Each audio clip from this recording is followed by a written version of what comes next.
Hello everyone, welcome back to my channel. My name is Jihyun, and in my recent videos we were talking about sonata forms by Mozart and Beethoven. Those are two giant composers in classical period. So in today's lesson, I want to explore the sonata form in Romantic period. And that will be Tchaikovsky's Violin Concerto in D major, opus number 35. This beautiful piece is undoubtedly the most popular repertoire among the violinists. As always, I leave the performance of this piece in my description box below. So if you haven't listened to this music, please go check out the description and listen to the music first, and then you can come back to this video. So in this lesson, we'll cover not only for the form of the piece, but a little bit of the stylistic comparison between classical music and romantic music. Are you excited to learn this great music with me? Let's dive in.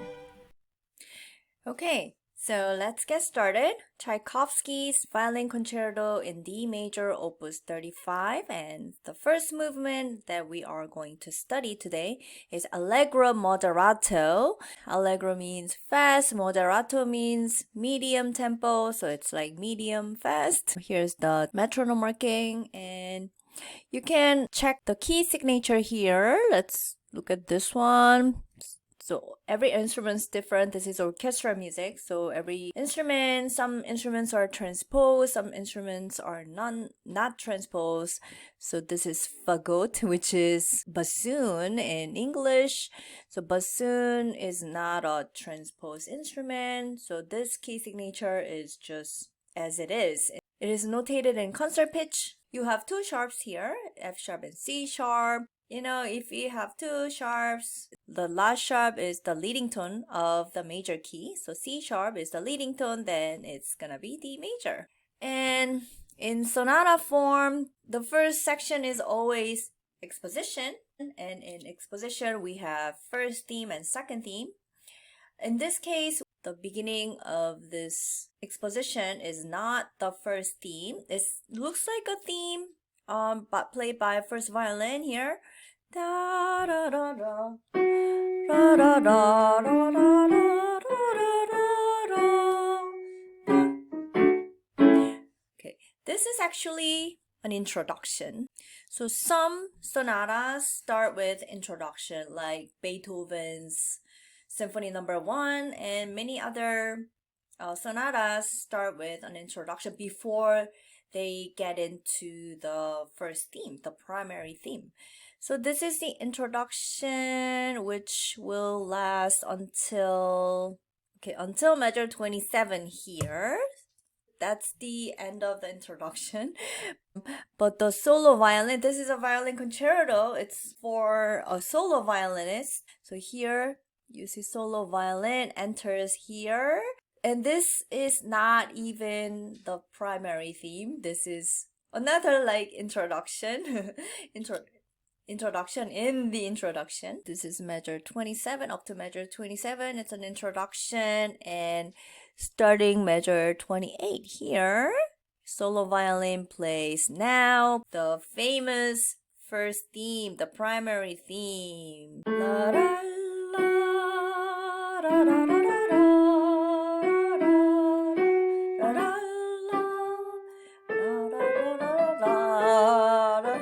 Sorry for the mistake. Anyway, it's a great melody. It's a theme, and since this is in romantic period music, the theme and the melody tends to be long. It's very lyrical, very emotional.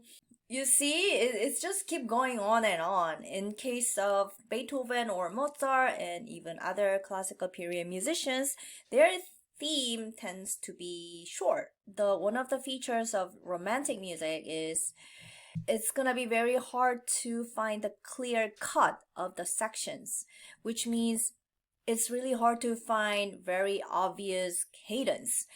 Because we talked about cadence, it's a punctuation. So cadence divides the section. It is the clear sign that, oh, this is the end of the section or end of the phrase. However, in case of romantic music, there's no very clear bum bum, like this kind of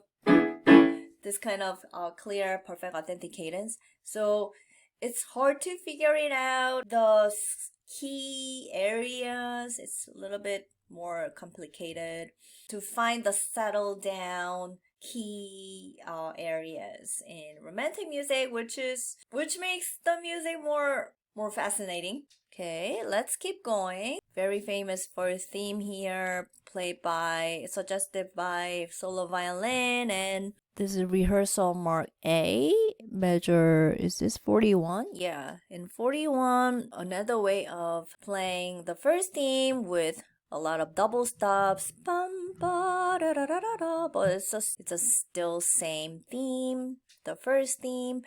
Where does that end? Measure 69. This is actually the beginning of second theme. How do we know this is a second theme? So something new melody starts by solo violin again. This is and then the next phrase is the same. It's the sequence. The second theme is a sequence. If you watched my previous video, you probably learned what sequence is. It's just a pattern of a motive which occurs like gradually higher, either higher or lower. In this case, this is a rising sequence. It occurs a step higher. And another clue that this is a second theme is the key. If I play this on the piano, it's like this.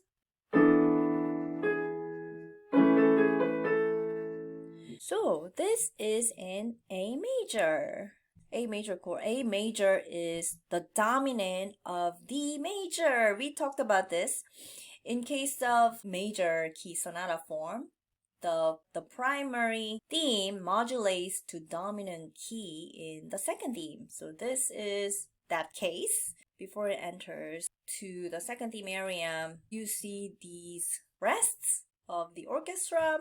Although the solo violin is still playing something else, like it's fast notes, because this is a concerto, the soloist has to show off his or her ability to play virtuosos, right?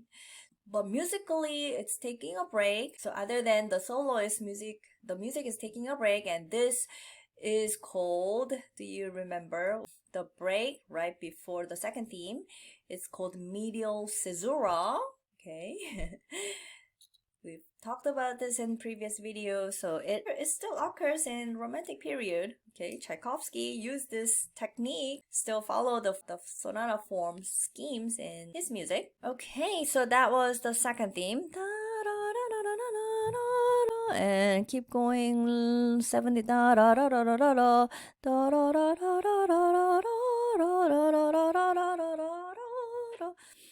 Okay, it's still a very long and lyrical romantic melody.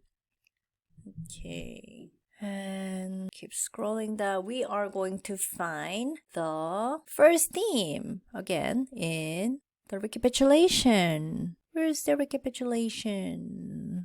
Okay, the whole orchestra plays the theme, the primary theme here, but this is not in D major. This is in A major. The primary theme is played by the whole orchestra, but this is not in D major. This is still in the dominant key. Where is the theme played in real key? Here's violin's cadenza. Yeah, in concerto, cadenza is a must for the solo instruments. It's just showing off its skills to the public. It's a showtime.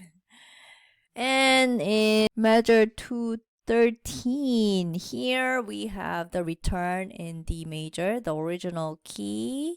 And this is the recapitulation. And this is the first theme we've heard in the beginning, right? In the exposition. In this case, the first theme is played by flute. And then the solo violin takes over in measure 3.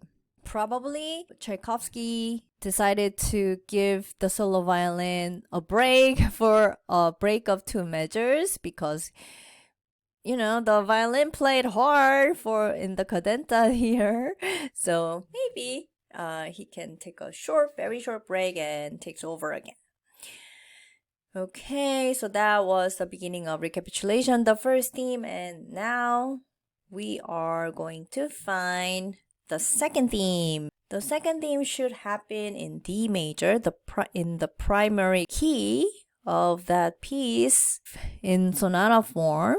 Where is... Oh yeah, here I found it at here. This is measure 253.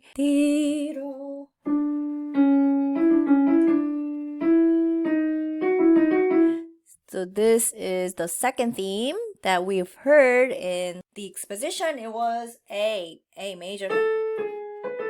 But this case, it just stayed in the tonic key. This is the second theme, stayed in the tonic key. And we also have Meteor Caesura here, just as in the exposition. Okay, isn't that interesting?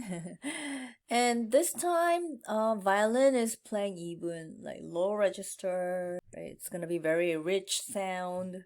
I really wanted to listen to this. This is a great music, right? So after the second theme, there will be closing theme or coda. Okay, so this is the end. It's all one chord from one chord has prolonged for a long time just to make sure. This is still tonal music, so the Tchaikovsky really want to stabilize, he wanted to end the piece in tonic. So it was hard for me to find the very obvious perfect authentic cadence. However, Tchaikovsky really reinforces the cadence by prolonging the tonic chord at the end. Okay, so that was it for today's lesson. So did you enjoy today's lesson? So did you learn about the features of romantic music through Tchaikovsky's Violin Concerto? It has long lyrical melody, which was very chromatic, and there was no clear cut, unlike the classical melodies, which was much shorter and clearer. And also in harmony, there was no obvious cadences. I couldn't find even a single perfect authentic cadence in Tchaikovsky's Violin Concerto in first movement, which means there was no clear cuts between the sections.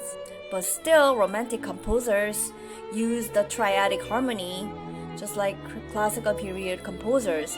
However, the harmonic language was much more chromatic, much more complicated. It explored to modulate to remote keys from the original key. But in this piece, Tchaikovsky still followed the traditions of sonata form by modulating the second theme to the dominant key in the exposition. And in the recapitulation, he brings the second theme back to the tonic key. So the second theme stays in the tonic key in the recapitulation, just like the classical period sonatas that we've examined before. So do you think you know the sonata form better?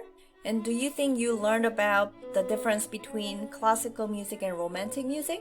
If so, please give this video a thumbs up and subscribe and share with your families and friends who are interested in music. And in my next video, I'm planning to analyze this music in sonata form in Impressionistic period or even 20th century period. If you're curious, please stay tuned and I'll see you in my next lesson.